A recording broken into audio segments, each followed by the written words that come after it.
Hey there, it's Amy from thecrazycraftlady.com. Grab a stretched canvas from the dollar store or the craft store and come make a Valentine busted canvas craft with me. So if you're familiar with my channel, you know I've made a couple busted canvases before, but if you're new, welcome. I'm going to walk you through step by step how to make this fun craft.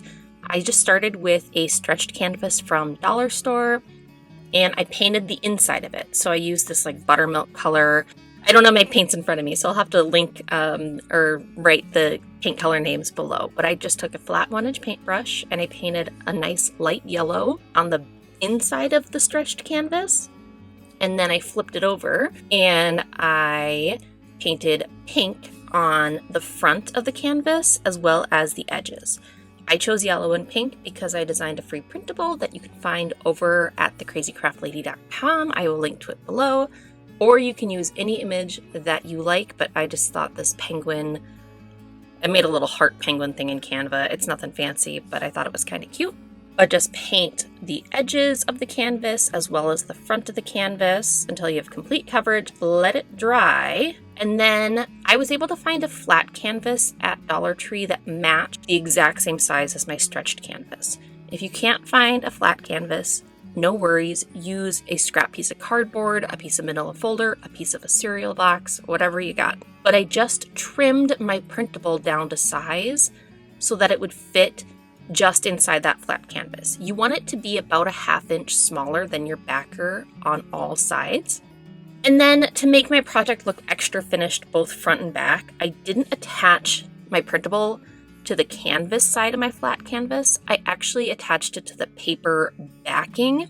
That way the canvas would be the back of my project. I hope it makes sense. You'll see as it gets assembled. If you haven't seen the busted canvas before, you're probably like, what the heck are you doing, Amy? Too many steps, sorry.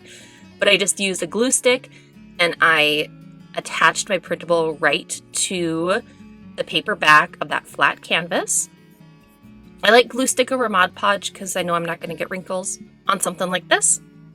But then I also painted the edges of my flat canvas, and you kind of want to paint just the tiny little edge around your printable. Because when you secure the flat canvas to the stretched canvas, there's a little gap there, and you don't want people to see the unfinished white part. You want it to be all pink. So it takes a minute, but I really enjoy painting. It's relaxing for me, so I usually put on a podcast or a movie and I work on stuff like this. Just paint that edge there and then paint the whole back, the whole front, I guess, of that flat canvas there, the whole canvas section of it. Now it's time to create the busted effect. So I use a pen blade. You can use a razor blade on a self-healing cutting mat. Just please be careful, watch the fingers.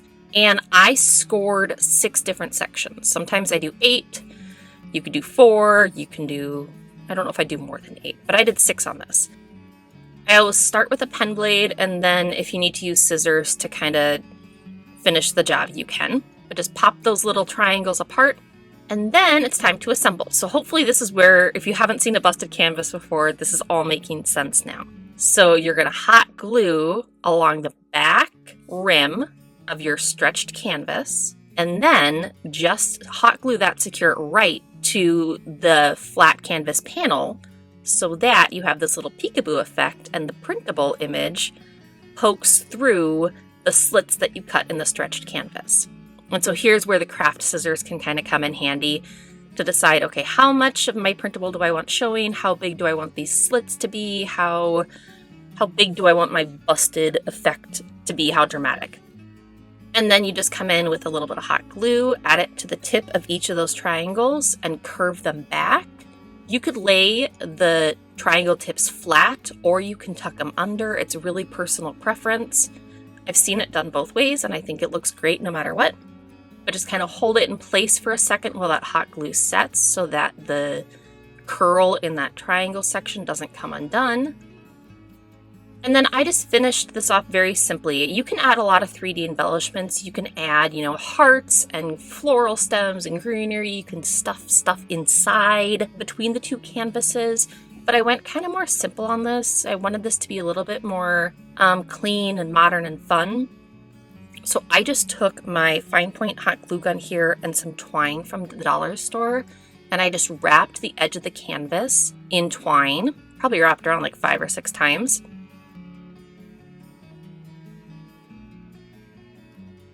And then to finish it off, I didn't add a bow or anything. I wasn't sure with like the black and the white. I wanted another black element on the front of the canvas.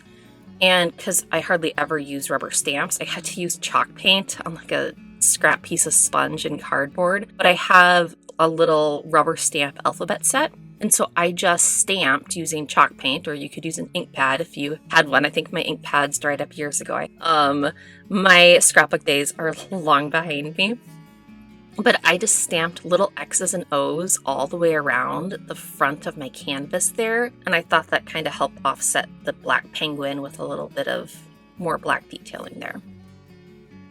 But that's it. Here's my finished busted Valentine canvas. Like I said, if you want to grab the free printable, head to thecrazycraftlady.com. There will be a link in the video description below. There will be a big button in the blog post with this tutorial saying download the printable here. But I think I'm going to try to make a different busted canvas every month out of the year in 2025, so stay tuned.